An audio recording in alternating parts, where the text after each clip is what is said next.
ಬೆಳಗ್ಗೆ 5:30ಗೆ ಎದ್ದು face wash ಮಾಡಿಕೊಂಡು ಕಾಲೇಜಿಗೆ ರೆಡಿಯಾಗಿ ಒಂದು ಪೋಸ್ ಕೊಟ್ಟು ಮನೆ ಬಿಟ್ಟು ಚಪ್ಪಲಿ ಹಾಕ್ಕೊಂಡು ಅಲ್ಲಿ ಇದ್ದಿದ್ದ ಆಂಟಿಗೆ ಅಜ್ಜಿಗೆ ಹೇಳ್ಬಿಟ್ಟು ಗ್ರಾಮ ದೇವತೆ ಕೈ ಮುಗ್ದು ನನ್ನ ಒಬ್ಳಿಗೆ ಒಳ್ಳೇದು ಮಾಡಪ್ಪ ಅಂತ ಕೇಳಿಕೊಂಡು ನಡ್ಕೊಂಬಂದೆ. ತಾತ ಇದ್ದರು. ತಾತ ದುಡ್ಡು ಕೊಟ್ಟರು.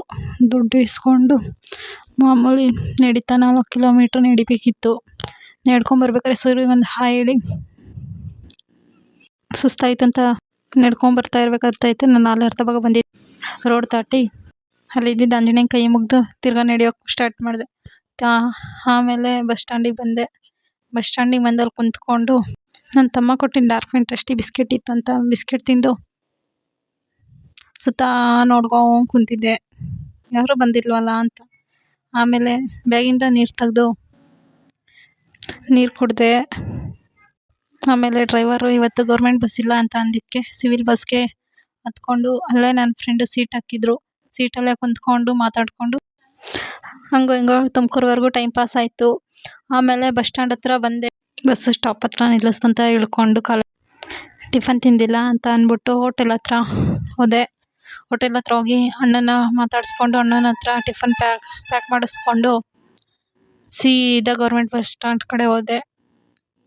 ಗೌರ್ಮೆಂಟ್ ಬಸ್ ಸ್ಟ್ಯಾಂಡ್ ಕಡೆ ಹೋದರೆ ಅಲ್ಲಿ ಫುಲ್ಲು ಜನ, ಬಸ್ಗಳು ಬರ್ತಾನೆ ಇದ್ವು. ಆಮೇಲೆ ಹಂಗೋ ಹಿಂಗೋ ಬಸ್ ಇತ್ತು ಅಂತ ಅಂದ್ಬಿಟ್ಟು ಬಸ್ ಹತ್ಕೊಂಡು ಒಂದು ಸೀಟ್ ಇತ್ತು. ಸೀಟಲ್ಲಿ ನಾನು ಹತ್ತಿದ ಬಸ್ಸಲ್ಲಿ ಕಂಡಕ್ಟ್ರ್ ಇರಲಿಲ್ಲ, ಡ್ರೈವರೇ ಕಂಡಕ್ಟರ್ ಆಗಿದ್ದು. ಆಮೇಲೆ ಟಿಕೆಟ್ ಇಸ್ಕೊಂಡು ಬಸ್ ಹೊರಟು. ಬಸ್ ಹೊರಟಿ ಸಿಗ್ನಲ್ ಕ್ಲಿಯರ್ ಆದಮೇಲೆ ಮುಂದೆ ಹೋದ್ವಿ. ಅಲ್ಲಿ ನೋಡಿಕೊಂಡು ನಾನು ನನ್ನ ಫ್ರೆಂಡು ಟೀ ಕುಡಿತಿದ್ದಿದ್ದು ಅಡ್ಡ ನೋಡಿಕೊಂಡು ಹಾಗೆ ಸುತ್ತ ಎಷ್ಟೊಂದು ದಿವಸ ಆಗಿತ್ತಲ್ಲಪ್ಪ ತುಮಕೂರು ನೋಡಿ ಅಂತ ನೋಡಿಕೊಂಡು ಹೋಗ್ತಾ ಇದ್ದೆ. ಅದೇ ಟೈಮ್ಗೆ ನಾನು ಓದಿದ್ದು ಕಾಲೇಜ್ ಅಂದರೆ PU ಓದಿದ್ದು ಜೂನಿಯರ್ ಕಾಲೇಜ್ ಬಂತು. ಇಲ್ಲಿಗೆ ಹಿಂಗಾಸೆ ಹೋಗ್ಬೇಕಲ್ಲ ಅಂತ ಅಂದ್ಕೊಂಡು DDPಯಲ್ಲಿ ಇಳಿಬೇಕಾದ ನಾನು ನಮ್ಮ ಕಾಲೇಜ್ ನೋಡಬೇಕು ಅಂತ ಅಂದ್ಕೊಂಡು ಭದ್ರಮ್ಮ ಸರ್ಕಲಲ್ಲೇ ಹೇಳ್ಕೊಂಡು ಅಲ್ಲಿ ಇದ್ದಿದ್ದು ಕಾರ್ ನೋಡಿ ನಾನು ತೊಗೊಬೇಕು. ಆಮೇಲೆ ರೋಡ್ ದಾಟಿದೆ. ರೋಡ್ ದಾಟ್ಬಿಟ್ಟು ನಾನು ಓದಿದ್ದು ಕಾಲೇಜ್ಗೆ ಒಂದು ಹಾಯ್ ಹೇಳಿ ಮುಂದೆ ಬಂದೆ. ಹೋಗಿದೆ.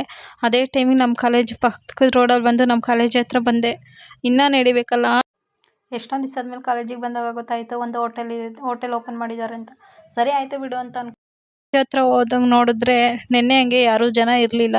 ಯಾಕೆ ಅಂತ ಗೊತ್ತಿಲ್ಲ. ಇವತ್ತು ಕ್ಯಾಂಪೆಲ್ಲ ನೋಡಿದ್ರು ಖಾಲಿ ಹೊಡಿತಿತ್ತು. ಸರಿ ಆಯಿತು ಬಿಡು ಅಂತ ಅಂದ್ಬಿಟ್ಟು ಒಂದು ಪೋಸ್ ಕೊಟ್ಬಿಟ್ಟು ಹಾಗೆ ಮುಂದೆ ಹೋದೆ. ಅಲ್ಲಿ ಅಡ್ಮಿಷನ್ ಓಪನ್ ಇರೋದ್ರಿಂದ ಅಲ್ಲೇ ಇದ್ವು. ಆಮೇಲೆ ನಮ್ಮ ಸೋಷಿಯಾಲಜಿ ಸರು ಡಿಪಾರ್ಟ್ಮೆಂಟಲ್ಲಿದ್ರು. ಗುಡ್ ಮಾರ್ನಿಂಗ್ ಇಡಿ ನನ್ನ ಫ್ರೆಂಡ್ಸ್ಗೆಲ್ಲ ಹಾಯ್ ಹೇಳಿ ಟಿಫನ್ ತಂದಿದ್ನ ಟಿಫನ್ನು ಮಾಡೋಕ್ಕೆ ಸ್ಟಾರ್ಟ್ ಮಾಡಿದೆ. ಆಮೇಲೆ ಟಿಫನ್ ಮಾಡಿ ಕ್ಲಾಸ್ ರೂಮಲ್ಲಿ ಇದ್ದಿದ್ದೆ ನಾವು 4 ಜನ. ಆಮೇಲೆ ಹಿಸ್ಟ್ರಿ ಕ್ಲಾಸ್ ತೊಗೊಂಡಿದ್ರು. ಹಿಂದೆ ಇದು ಬರಿಬೇಕಾದ್ದು ಹೋಮ್ವರ್ಕ್ ಬರೆದ್ಬಿಟ್ಟು ಕಾಲೇಜಿಂದ ಆಚೆ ಬಂದು ಬಸ್ ಸ್ಟ್ಯಾಂಡ್ ಕಡೆ ಹೊರಟೆ. ನಮ್ಮ ಫ್ಯಾಮಿಲಿ ಅಜ್ಜಿ ಸಿಕ್ಕರು ಅಂತ ಅವ್ರನ್ನ ಮಾತಾಡಿಸಿ ಇಬ್ಬರು ಊರ ಕಡೆ. ಅಷ್ಟೊತ್ತಿಗೆ ಬಸ್ ಹೊರಡ್ತು. ಸರಿ ಆಯಿತು ಅಂದ್ಬಿಟ್ಟು ನಾನು ಅಜ್ಜಿ ಬಸ್ಸಲ್ಲೇ ಹೊರಟ್ವಿ. ಆಮೇಲೆ ಅಮನಿಕೆರೆ ನೋಡಿಕೊಂಡು ಹಾಗೆ ಮಲ್ಕೊಂಡೆ. ನಿದ್ದೆಯಿಂದ ಎಚ್ಚರಿಕೆ ಆಯ್ತು ಅಂತ ಇದು ನೋಡಿದಾಗ ನೆಕ್ಸ್ಟ್ ನಮ್ಮೂರೇ ಇದ್ದಿದ್ದು. ಅದರಿಂದ ಬೇಗ ಎದ್ದು ಬಸ್ ಇಳಿದೆ. ಅದೇ ಟೈಮಲ್ಲಿ ಅಲ್ಲೇ ಅಂಗಡಿ ಇದ್ದಿದ್ದು ನಮ್ಮವರೇ ಗೊತ್ತಿರೋದ್ರಿಂದ ಅಲ್ಲೇ ಅಂಗಡಿ ಹತ್ರ ಹೋಗ್ಬಿಟ್ಟು ಅಂಕಲ್ನ ಮಾತಾಡಿಸ್ಬಿಟ್ಟು ಒಬ್ರಿಲ್ಲ ಅಂದ್ಬಿಟ್ಟು ಇನ್ನೊಬ್ರನ್ನ ಮಾತಾಡಿಸಿ ತಿರ್ಗಾ ರಿಟರ್ನ್ ಮನೆ ಕಡೆ ಬಂದಾಗ ಅಜ್ಜಿ ನಿನಗೆ ಮೀಶೋದಿಂದ ಯಾವುದೋ ಬಟ್ಟೆ ಬಂದೈತೆ ನೋಡು ಅಂತ. ಅವಾಗ ನಾನು ಗೊತ್ತಾಯಿತು ನಾನು ಬುಕ್ ಮಾಡಿದ್ದು ಸೀರೆ ಬಂದೈತೆ ಅಂತ. ಸರಿ ಅಂದ್ಬಿಟ್ಟು ಓಪನ್ ಮಾಡಿ ನೋಡಿದಾಗ ಚೆನ್ನಾಗಿತ್ತು.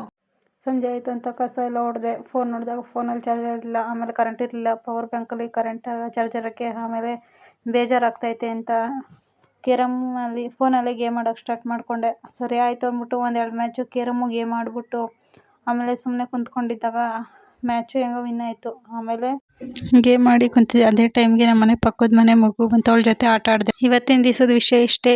ಪ್ಲೀಸ್ ಲೈಕ್ ಮಾಡಿ, ಸಬ್ಸ್ಕ್ರೈಬ್ ಮಾಡಿ, ಕಮೆಂಟ್ ಮಾಡಿ. Bye friends.